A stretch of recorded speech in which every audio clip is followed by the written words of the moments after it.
Halo Shalom saudara, apa kabar? Puji nama Tuhan, kita berjumpa lagi pada hari ini dalam acara Daily Bread ya. Biarlah lewat kebenaran firman Tuhan yang saudara dengar dan yang saya bawakan ini, kita semua sama-sama akan bertumbuh berakar dalam kebenaran firman Tuhan sehingga kita menghasilkan buah-buah kerajaan. Nah saudara, mari kita membaca Alkitab kita. Saya ambil dari Matius pasal 21 ayat yang ke-42 dan 43. Nah, tema kita pada hari ini adalah Yesus batu penjuru yang mempersatukan ya. Yesus batu penjuru yang mempersatukan. Mari kita baca ayat yang ke-42.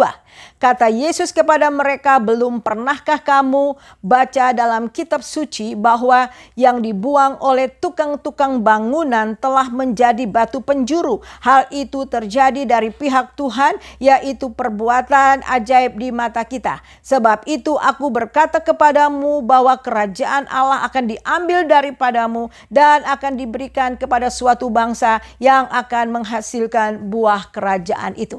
Nah saudaraku yang kekasih, kita melihat di sini Tuhan Yesus katakan, belum pernahkah kamu baca kitab suci?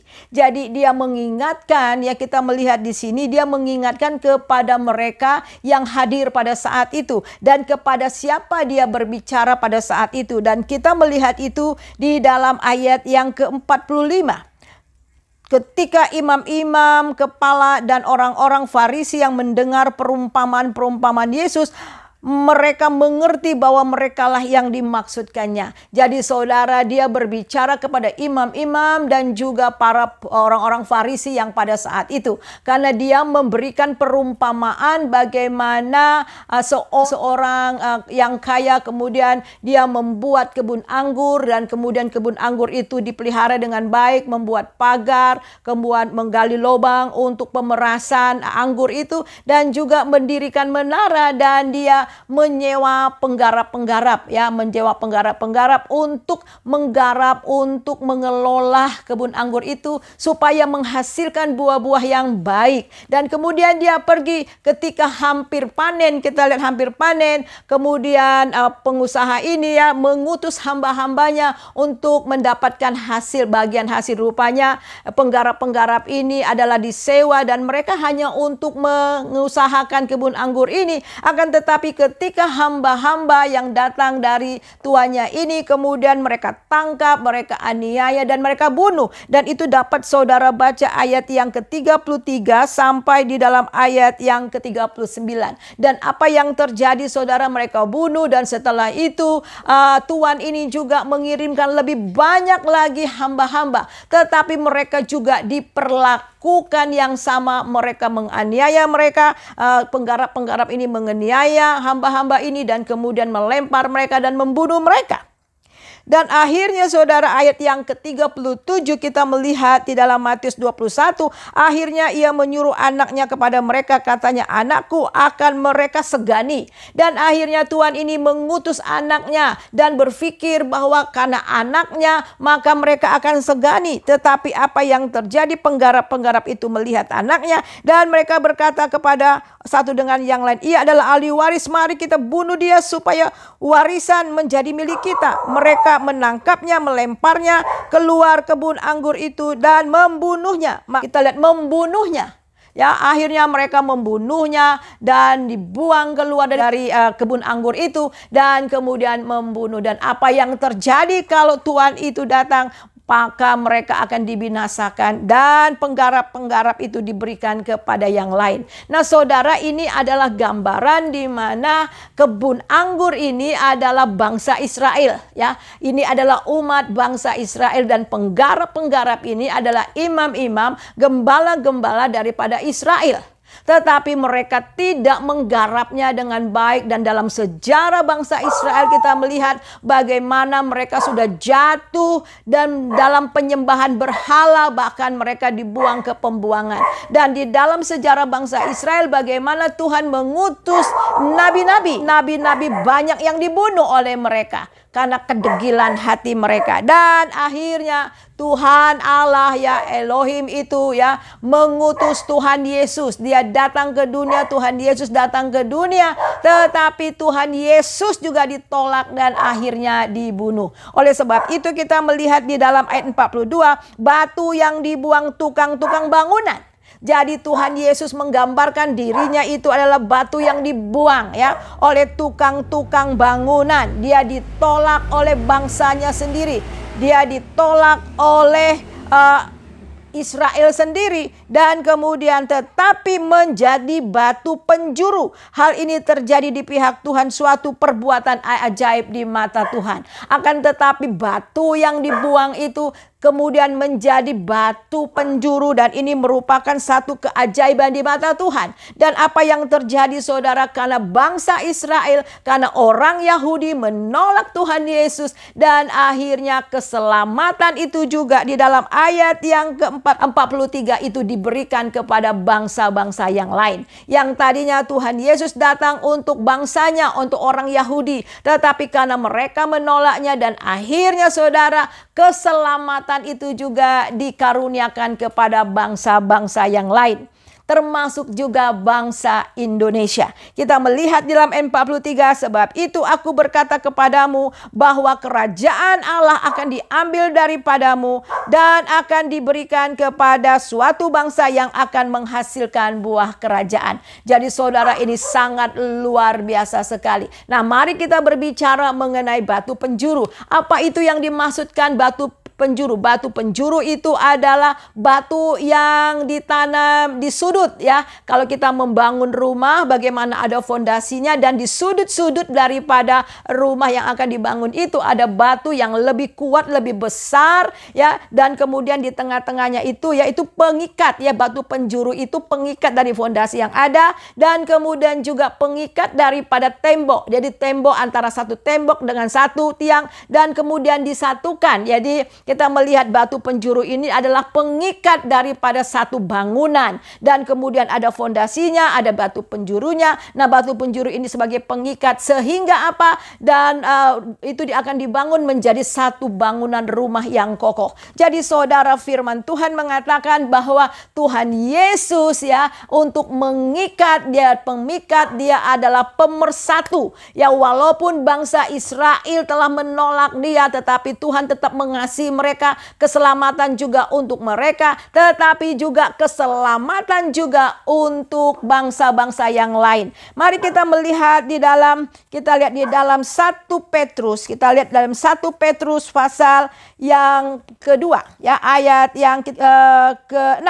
Sebab ada tertulis dalam kitab suci, sesungguhnya aku meletakkan di Sion sebuah batu yang terpilih, sebuah batu penjuru yang mahal, dan siapa yang percaya kepadanya tidak akan dipermalukan. Nah saudara, sebenarnya batu penjuru ini seperti Tuhan Yesus katakan, tidakkah kamu membaca kitab suci? Dan batu penjuru ini sudah dinubuat ratusan tahun sebelum Tuhan Yesus datang. Dan itu dapat kita melihat di dalam Mazmur pasal yang 118 ayat yang ke-22 dikatakan demikian. Batu yang dibuang oleh tukang-tukang bangunan telah menjadi batu penjuru. Hal ini terjadi dari pihak Allah, suatu perbuatan ajaib di mata kita. Jadi yang dibacakan, yang dikatakan oleh Tuhan Yesus tadi itu adalah diambil dari Mazmur pasal 118 ayat yang ke-22 dan 23. Kemudian di dalam Yesaya, Tuhan juga berkata di dalam Yesaya pasal 28 ayat 16, sebab itu beginilah firman Tuhan, sesungguhnya aku meletakkan sebagai dasar di Sion sebuah batu yang teruji, sebuah batu penjuru yang mahal, suatu dasar yang teguh, siapa yang percaya tidak akan gelisah. Nah, Petrus juga mengutip ayat dari Yesaya ini ya. Kita melihat dalam Petrus tadi, 1 Petrus pasal yang kedua, ya jelas di sini bagaimana Petrus juga mengutip bahwa ini adalah batu yang mahal ya, batu yang mahal, batu penjuru yang daripada Tuhan. Kita lihat di dalam 1 Petrus di dalam ayat ke-6, sesungguhnya aku meletakkan di Sion suatu batu terpilih, sebuah batu penjuru yang mahal ya, dan siapa yang percaya kepada batu penjuru itu tidak akan dipermalukan. Dan kemudian kita lihat di dalam ayat ayat yang ke-7, karena itu bagi kamu yang percaya ia mahal, bagi mereka yang tidak percaya batu itu telah dibuang oleh tukang-tukang bangunan, telah menjadi batu penjuru, juga telah menjadi batu sentuhan dan suatu batu sandungan. Nah, kita lihat di sini di dalam ayat 9, tetapi kamulah bangsa yang terpilih, imamat yang rajani, bangsa yang kudus, umat kepunyaan Allah sendiri, supaya kamu memberitakan perbuatan-perbuatan yang besar dari Dia yang telah memanggil kamu keluar dari kegelapan kepada terang yang ajaib. Jadi saudara, kita melihat di sini bahwa batu itu telah dibuang dan akhirnya menjadi batu penjuru, sehingga keselamatan itu juga diberikan kepada bangsa-bangsa. Di dalam ayat, kita lihat dalam Petrus tadi ya, dalam Petrus tadi dikatakan di dalam ayat yang kita lihat di dalam ayat yang ke-10, kamu yang dahulu bukan umat Allah. Jadi kita bukan umat Israel, kita bukan umat Allah, tetapi yang sekarang menjadi umatnya. Karena di dalam Tuhan Yesus kita dijadikan umatnya. Yang dahulu kita tidak dikasihi, tetapi yang dikasihi beroleh belas kasihan, tetapi dikasih dan beroleh belas kasihan. Nah, jadi saudara, kita melihat di sini Yesus adalah batu penjuru yang mempersatukan Israel yang asli dengan Israel yang tidak asli. Jadi saudara, kita yang percaya kepada Tuhan Yesus, kita menjadi orang-orang Israel secara rohani. Kita dapat lihat itu di dalam Efesus pasal yang kedua. Kita baca Efesus pasal 2 ayat yang 11. Karena itu ingatlah bahwa dahulu kamu sebagai orang-orang yang bukan Yahudi. Jadi jelas secara jasmani, secara daging ya, kelahiran darah, kita bukan orang Yahudi. Menurut daging yang disebut orang-orang tak bersunat oleh karena yang menamakan dirinya sunat, yaitu sunat lahiriah yang dikerjakan tangan manusia. Jadi kita lihat di sini, jadi kita bukan orang, termasuk orang yang bukan bersunat, yaitu orang Yahudi. Bahwa waktu itu kamu tanpa Kristus tidak termasuk kewargaan Israel dan tidak mendapat bagian ketentuan-ketentuan yang dijanjikan, tanpa pengharapan, tanpa Allah di dalam dunia. Jadi kita bukan kewarganegaraan Israel dan kita tidak mendapatkan ketentuan-ketentuan janji yang diberikan kepada orang Israel. Tetapi kita melihat puji nama Tuhan ayat 13, tetapi sekarang dalam Kristus Yesus kamu yang dahulu jauh sekarang menjadi dekat. Di dalam ayat 13 Efesus 2, karena dialah damai sejahtera kita yang telah mempersatukan kedua pihak, yang telah merubuhkan tembok pemisah, yaitu perseteruan ya. Perseteruan, kita lihat di sini, ini sangat luar biasa sekali saudara. Lewat kematian Tuhan Yesus Kristus, tembok pemisah antara kita dengan Allah telah dirobohkan. Tembok pemisah kita antara orang Yahudi dengan orang kita bangsa-bangsa lain juga pisahkan dan kita dipersatukan. Dialah pendamaian kita itu. Di dalam ayat yang ke-16, dan untuk memperdamaikan kedua belah pihak dalam satu tubuh dengan Allah oleh salib, dengan melenyapkan perseteruan di dalam salib. Ia datang untuk memberitakan damai sejahtera kepada kamu yang jauh, damai sejahtera kepada mereka yang dekat. Karena oleh Dia kedua pihak telah menjadi satu roh, beroleh jalan masuk kepada Bapa. Jadi saudara, baik orang Israel asli, baik orang Israel yang non asli ya, maksudnya bukan asli, dan kita adalah orang Israel secara rohani, telah dipersatukan oleh Tuhan Yesus Kristus. Dan di sini kita boleh jalan masuk kepada Bapa. Sama-sama kita mendapat hak yang sama oleh darah Yesus. Kita bisa menghampiri Allah kita dengan penuh keberanian. Dan di dalam ayat yang ke-11, demikianlah kamu bukan lagi orang-orang asing dan pendatang, melainkan kawan sewarga dari orang-orang kudus, anggota-anggota keluarga Allah. Jadi saudara, semua orang yang ada di dunia ini ya, tadi dikatakan bangsa Israel menolak Tuhan Yesus dan akhirnya saudara, keselamatan itu untuk bangsa-bangsa yang lain. Tetapi bangsa Israel juga yang percaya Yesus, kita yang percaya Yesus, kita dipersatukan dalam satu kewarganegaraan, yaitu dalam keluarga Allah. Jadi orang Kristen di mana saja di seluruh dunia ini, kita adalah warga kerajaan, kita adalah warga keluarganya Allah. Di dalam ayat yang ke-20, yang dibangun di atas dasar para iman, yang dibangun di atas para rasul dan para nabi. Ini maksudnya adalah rasul yang memberitakan Injil, nabi yang memberitakan Injil, kabar baik, dan akhirnya mereka percaya sama Tuhan Yesus, mereka dibangun, dan kemudian yang menjadi batu penjurunya itu adalah Tuhan Yesus yang mengikat, ya, yang ditaruh di pojok yang mengikat. Tuhan Yesus yang mengikat di sini dikatakan di dalam Dia tumbuh seluruh bangunan.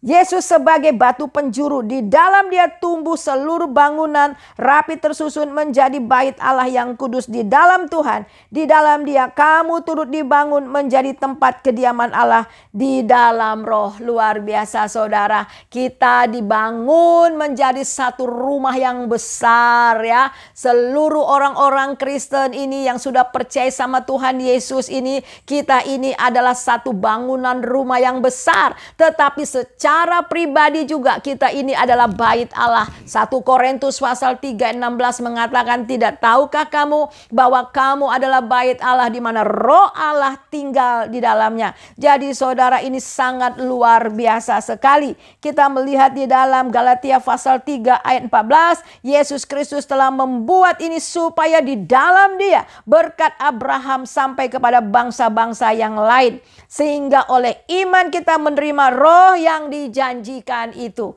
Jadi saudara, karena Yesus Kristus kita melihat di sini, kita juga mendapat berkat Abraham. Kenapa Abraham? Karena Abraham adalah bapak beriman. Jadi kita menjadi menjadi warga kerajaan sorga oleh karena iman kepada Tuhan Yesus. Dan kita menjadi Israel secara rohani karena iman kepada Tuhan Yesus. Bahkan di dalam ayat yang ke-28 29, dan dalam hal ini tidak ada orang Yahudi, ya, atau orang Yunani, tidak ada hamba atau orang merdeka, tidak ada laki-laki atau perempuan, karena kamu semua adalah satu di dalam Kristus Yesus.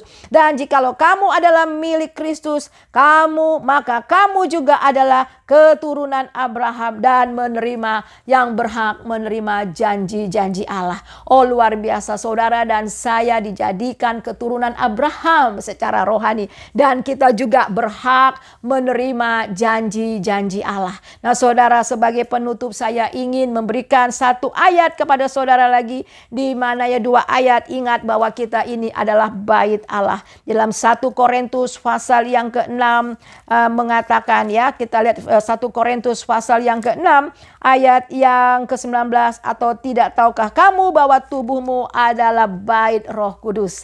Jadi di dalam Yesus kita dipersatukan, dan di dalam Yesus kita dibangun sehingga kita menjadi bait Roh Kudus. Diam, ya, di mana Roh Kudus diam di dalam kamu, roh yang kamu peroleh dari Allah, dan bahwa kamu bukan milik kamu sendiri. Jadi saudara, kita harus tahu kenapa kita bukan milik diri kita sendiri di dalam ayat 20, sebab kamu telah dibeli dengan harga yang lunas dibayar. Darah Yesus telah melunasi saudara, dan kita sudah lunas dibayar dan menjadi milik Tuhan. Karena itu muliakanlah Allah lewat tubuhmu. Mari sebagai tubuh Kristus, sebagai bait Allah yang telah diselamatkan, mari kita muliakan Allah lewat tubuh kita. Dan di dalam Roma pasal 12 ayat 1, demi kemurahan Allah aku menasihatkan kamu untuk kamu mempersembahkan tubuhmu menjadi persembahan yang hidup, yang kudus, dan yang berkenan kepada Allah. Itu adalah ibadahmu yang sejati.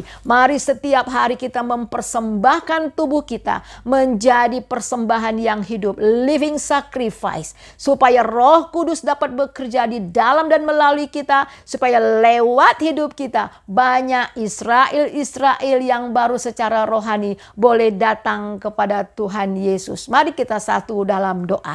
Terima kasih Tuhan untuk firman-Mu yang kami dengar hari ini, karena Engkau adalah batu penjuru kami, Engkau adalah batu yang dibuang telah menjadi batu penjuru Tuhan, sehingga kami yang bukan Israel kelahiran boleh menjadi Israel secara rohani, dan kami boleh menjadi umat-Mu dan yang juga berhak menerima janji-janji Tuhan. Terima kasih buat kasih-Mu ini, kami dengan segala keberadaan kami, pakai kami untuk menjadi saksi-Mu dalam nama Yesus. Haleluya, amin.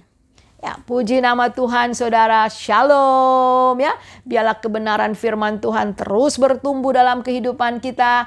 Tetap semangat dan jaga kesehatan.